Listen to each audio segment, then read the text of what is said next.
qurbonlik go'shtini 3 ga bo'lasizlar. Bir qismini faqir va fuqarolarga, miskin va beva bechoralarga tarqatiladi, muhtojlarga.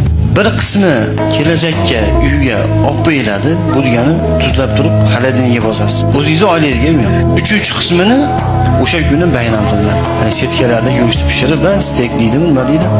Ana o'shanaqa qilib beringlar oilalaringizga, qizlaringizga, o'g'illaringizga erinmay olib kelib, ko'millab olib kelib shaxsiylar qilib berish kerak. Ana shu Qurbon hayiti kunlari maza qilsin bolalarimiz. Ayollarimiz maza qilsin, go'sht yeb, ovqatlanib, yayrab, qurbonlik go'shti bilan maza qilib yeyish kerak. Bayram bo'lishi kerak.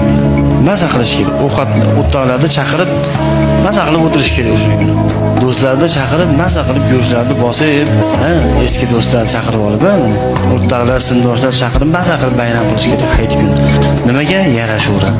Nimaga siz hayitni bayram qilib, xursandchilik qilib o'tkazsangiz, Alloh sizdan xursand bo'ladi. Alloh ulug'lagan kunni siz ham ulug'layotgan bo'lasiz.